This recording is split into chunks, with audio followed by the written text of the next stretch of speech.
ദൈവനാമത്തിന് മഹത്വമുണ്ടായിരിക്കട്ടെ. ഈ നോമ്പ് കാലത്തിലെ നമ്മുടെ അല്പസമയത്തെ ധ്യാനചിന്തയ്ക്കായി തിരഞ്ഞെടുത്തിരിക്കുന്ന വേദഭാഗം എബ്രായർക്ക് എഴുതിയ ലേഖനം 12-ാം അധ്യായം 1-2 വാക്യങ്ങൾ. ആകയാൽ നാമും സാക്ഷികൾ ഇത്ര വലിയൊരു സമൂഹവും നമുക്ക് ചുറ്റും നിൽക്കുന്നതുകൊണ്ട് സകല ഭാരവും മുറുകെ പറ്റുന്ന പാപവും വിട്ട് നമ്മുടെ മുമ്പിൽ വെച്ചിരിക്കുന്ന ഓട്ടം സ്ഥിരതയോടെ ഓടുക. വിശ്വാസത്തിൻ്റെ നായകനും പൂർത്തി വരുത്തുന്നതിനുമായ യേശുവിനെ നോക്കുക. ക്രിസ്തീയ ജീവിതം ഒരു ഓട്ടക്കളമാണ്. മാരത്തോൺ ഓട്ടത്തിൽ വളരെ ആളുകൾ നന്നായി ഓടിത്തുടങ്ങുന്നു. എന്നാൽ പലരും ഓട്ടം പൂർത്തിയാക്കുന്നില്ല. അവർ വഴിയിൽ കുഴഞ്ഞു പോകുന്നു. പൗലോസ് അപ്പോസ്തലൻ ഇപ്രകാരം പറയുന്നു: ഓട്ടക്കളത്തിൽ ഓടുന്നവർ അനേകരെങ്കിലും ബിരുദ പ്രാപിക്കുന്നവൻ ഒരുവനേയുള്ളൂ. പ്രാപിക്കുവാൻ തക്കവണ്ണം ഓടണം. സകല ഭാരവും മുറുകെ പറ്റുന്ന പാപവും വിട്ട് സ്ഥിരതയോടെ ഓടണം. ഭാരം വഹിച്ചുകൊണ്ട് ഓടുവാൻ സാധിക്കില്ല. വിശ്വാസ ഓട്ടത്തിൽ അതിനെ തടസ്സപ്പെടുത്തുന്ന മന്ദഗതിയിലാക്കുന്ന എന്തും ഭാരമാണ്. അത് അലസതയാവാം, ലൗകിക ചിന്തകളാകാം. ജയിക്കണമെന്നുള്ള നമ്മുടെ തീരുമാനത്തെ മാറ്റിക്കളയുന്ന എന്തും ഭാരമാണ്. അതുപോലെ മുറുകെ പറ്റുന്ന പാപം, ജഡീക പാപങ്ങൾ. പാപത്തിൽ വീണുകിടക്കാതെ പാപമേറ്റുപറഞ്ഞ് ഓട്ടം തുടരണം. ഏറ്റവും വലിയ പാപമാണ് അവിശ്വാസം.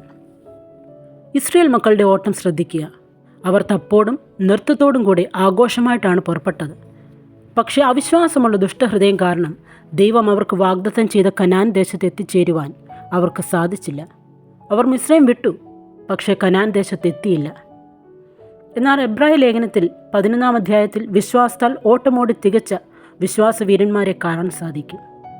വിശ്വാസാൽ അവർ നേടിയെടുത്ത കാര്യങ്ങളെപ്പറ്റി ഇവിടെ പറയുന്നു. വിശ്വാസാൽ രാജ്യങ്ങളെ കീഴടക്കി, നീതി നടത്തി, സിംഹങ്ങളുടെ വായടച്ചു, ബലഹീനതയെ ശക്തി പ്രാപിച്ചു. എന്നാൽ ചിലരെപ്പറ്റി പറയുന്നു: പരിഹാസം, ചമ്മട്ടി, ചങ്ങല ഇവയാലുള്ള പരീക്ഷ അനുഭവിച്ചു, വാളാൽ കൊല്ലപ്പെട്ടു, ബുദ്ധിമുട്ടും കഷ്ടവും ഉപദ്രവവും സഹിച്ചു, ലോകം അവർക്ക് യോഗ്യമായിരുന്നില്ല എന്നും പറയുന്നു.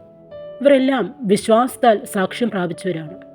വിശ്വാസത്തിൻ്റെ 2 തലങ്ങൾ ഇവിടെ വിവരിക്കുന്നു: മരണത്തിൽ നിന്നും രക്ഷപ്പെടുന്ന വിശ്വാസവും മരണത്തോളം വിശ്വസ്തത കാട്ടുന്ന വിശ്വാസവും. വിശ്വാസം എന്നത് കടലിനെ പിളർക്കുന്നതും സിംഹത്തിൻ്റെ വായടയ്ക്കുന്നതും മാത്രമല്ല, ശിരച്ഛേദം ചെയ്യപ്പെടുമ്പോഴും സിംഹത്തിൻ്റെ ഭക്ഷണമാകുമ്പോഴും ദൈവത്തോടുള്ള വിശ്വാസത്തിൽ ഉറച്ചു നിന്നുകൊണ്ട് യേശു തന്നെ കർത്താവെന്ന് ഏറ്റുപറയുന്നതും വിശ്വാസമാണ്. ആദ്യ വിശ്വാസം അവസാനത്തോളം മുറുകെ പിടിക്കുന്നുവെങ്കിൽ നാമും ക്രിസ്തുവിൻ്റെ പങ്കാളികളായി തീർന്നിരിക്കുന്നു.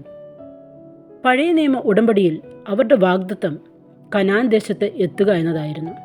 എന്നാൽ പുതിയ ഉടമ്പടിയിൽ അവർക്ക് ലഭിച്ചതിനേക്കാൾ നല്ലതൊന്ന് നമുക്ക് ഒരുക്കിയിരിക്കുന്നു എന്ന് പറഞ്ഞിരിക്കുന്നു.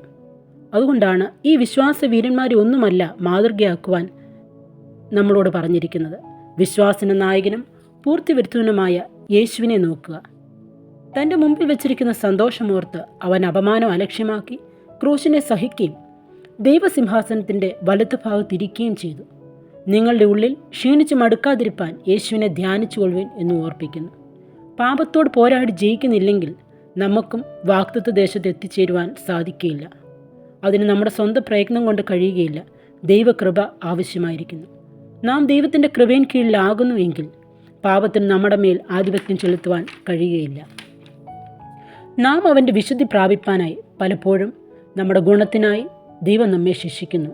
കാരണം ശുദ്ധീകരണം കൂടാതെ ആർക്കും കർത്താവിനെ കാണാൻ കഴിയുകയില്ല. എന്നാൽ നിങ്ങൾ ഓരോരുത്തൻ പ്രത്യാശയുടെ പൂർണ്ണ നിശ്ചയം പ്രാപിപ്പാൻ അവസാനത്തോളം ഒരുപോലെ ഉത്സാഹിക്കണം എന്ന് വചനം ഓർപ്പിക്കുന്നു. എന്താണ് നമ്മുടെ പ്രത്യാശ? യോഹന്നാൻ 3:2 പറയുന്നു: അവൻ വരുമ്പോൾ നാം അവനോട് സദൃശരാകും. ഒന്നാമത്തെ പ്രത്യാശ അവൻ വരുമെന്നുള്ളതാണ്. രണ്ടാമത്തേത് നാം അവനോട് സദൃശരാകും. അടുത്ത വാക്യത്തിൽ പറയുന്നു: അവനിൽ ഈ പ്രത്യാശയുള്ളവനെല്ലാം അവൻ നിർമ്മലനായിരിക്കുന്ന പോലെ സ്വയം നിർമ്മലീകരിക്കുന്നു എന്ന്. ക്രിസ്തീയ ജീവിതത്തിൽ അനുദിനമുള്ള വിശുദ്ധീകരണം ആവശ്യമാണ്. വിശ്വാസത്തിൻ്റെ നായകനും പൂർത്തി വരുത്തുന്നതുമായ യേശുവിനെ നോക്കി വിശുദ്ധിയിലൂടെ വിശ്വാസത്തിൽ ഉറച്ച് പ്രത്യാശയോടെ നമ്മുടെ മുമ്പിൽ വെച്ചിരിക്കുന്ന ഓട്ടം സ്ഥിരതയോടെ ഓടുവാൻ ദൈവം നമ്മെ സഹായിക്കട്ടെ.